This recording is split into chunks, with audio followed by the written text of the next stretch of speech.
Welcome to our podcast. Today we're diving into this intriguing development from the SCO summit in Tianjin, where China is laying out a bold vision for a new world order. Oh, absolutely. It's fascinating how the SCO, with figures like Xi Jinping, Vladimir Putin, and Narendra Modi, is morphing into a geopolitical bloc that really challenges US dominance. Exactly, it's like they're not just a regional group anymore, they're positioning themselves as a counterweight to the West, offering, alternatives to institutions like NATO, the IMF, and the World Bank. Right, and that's stirring a lot of debate, especially when considering Trump's aggressive trade tariffs and America's um, hesitant stance on global commitments. Yep, the narrative is that those very tariffs, what some call trade bullying, are inadvertently pushing traditional allies closer to Beijing's orbit. It's like a domino effect, stirring up a multipolar world. So, do you think this shift towards a multipolar order is inevitable, or is the US still in a position to reassert its global influence? Well, it's kind of a double edged sword, isn't it? On one hand, you have a new development bank, enhanced energy cooperation, and the Beidou alternative to GPS. All these concrete alternatives that signal like a serious development in global governance. Yeah, I mean, offering an alternative to GPS isn't just a technological substitute, it's a statement. It's showing that power in technology and finance might not rest solely in the US and its allies. Right. And by establishing these alternatives, China is not only challenging economic hegemony, but also the digital and strategic realms. Remember, innovation often goes hand in hand with influence on the global stage. It's an interesting dynamic because if traditional American alliances begin to see benefits in these alternatives, then Washington could, face real challenges in maintaining its leadership role. Exactly. It's like Yeah. when you think of a game of chess. If one side starts changing the rules, suddenly every move becomes uncertain. The SEO's actions are analogous to a major rule change on the board. But then, doesn't that raise a question about reliability? I mean, can a bloc like the SCO truly match the long-standing institutions that the US has built? That's a good point. There's inherent skepticism from, say, the global South's perspective. Yet, exactly because of the West's perceived unilateral moves, many see these new frameworks as, like, a more balanced approach to global governance. I see. So it's not merely about replacing old institutions, but offering a real, tangible alternative rather than just symbolic gestures. Precisely. And then there's the whole element of energy cooperation and financial infrastructure. If you consider China's push, a new development bank is actually meant to provide real capital and developmental support, bypassing Western dominated channels. That's a bold move. But don't you think there's a risk in depending on alternatives that might, be quickly rotated around new political agendas? Absolutely, there's always that risk, but the underlying idea is to create a multipolar world where power isn't concentrated. It's a broader, more diversified approach than relying on a single set of institutions. It's definitely a dramatic narrative shift. And here's where I start to wonder, is the US simply reacting, or should it be proactive and embrace some of these multipolar elements rather than dismissing them as conspiracy? Well, it's ironic, isn't it? The US has often portrayed this as part of a New World Order conspiracy, but here we see tangible strategic moves.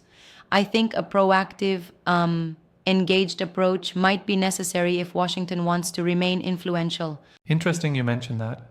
There's a sort of challenge to traditional American hegemony. Would you say that Trump's trade tariffs inadvertently accelerated this process?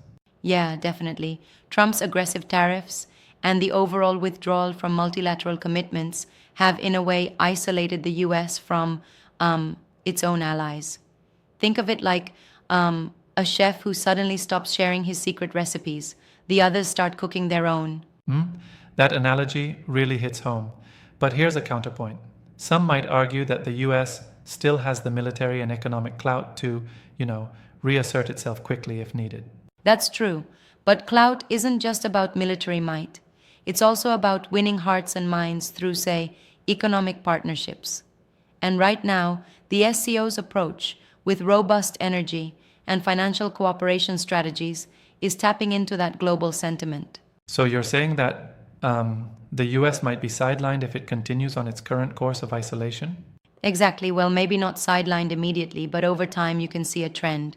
If Right. allies start seeing more practical benefits with China and the SCO, then the US could find itself gradually losing ground in setting the global agenda. That does make you wonder, what should Washington's strategic response be?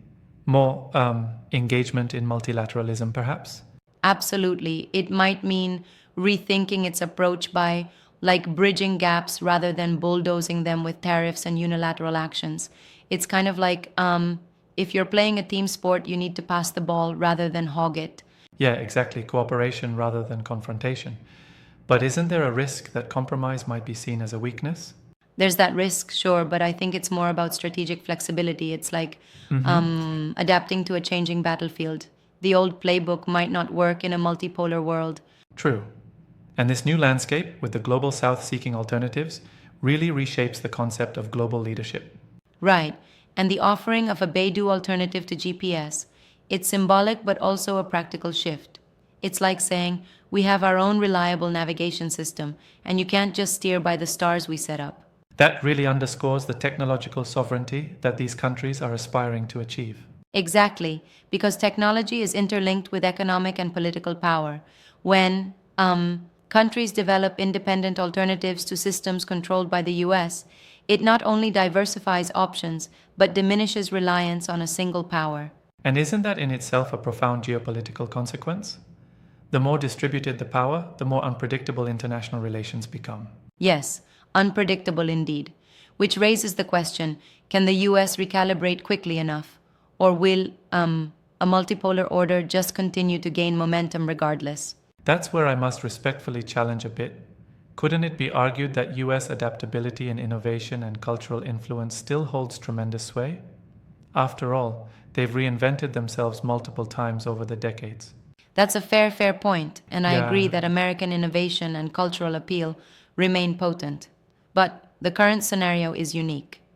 With a deliberate push from emerging powers aiming to create independent institutions and substitute technological infrastructures, the US can't solely rely on past glories. So, in other words, the historical clout might not translate directly into future dominance if strategic missteps continue.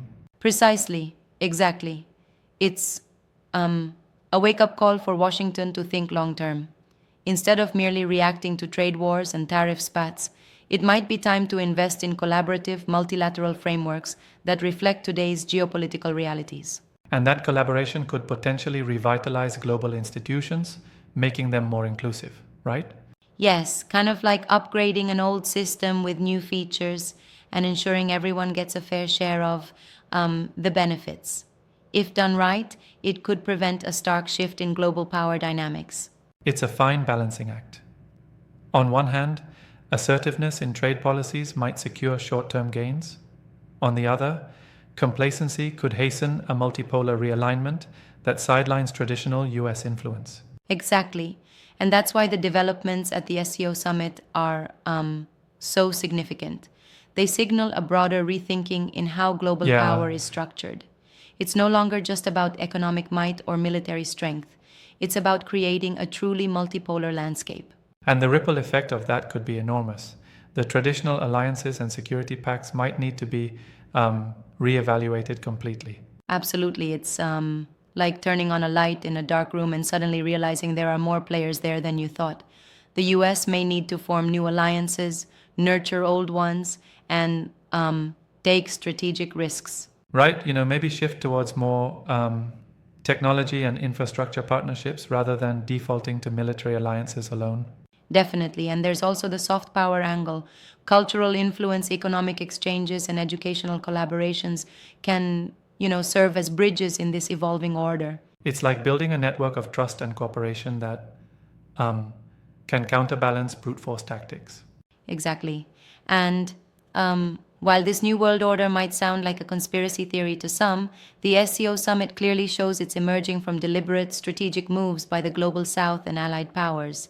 It's a Absolutely. transformational phase in global politics. So, wrapping it up, it seems the US should indeed worry, if not in panic, then certainly in reassessment, about a multipolar world where alliances and new institutions might redefine power. Right on the money.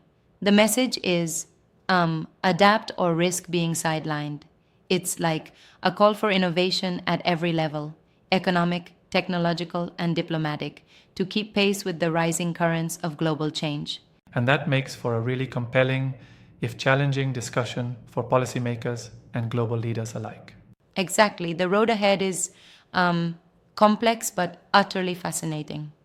Thanks for this deep dive into the evolving landscape of global power. My pleasure.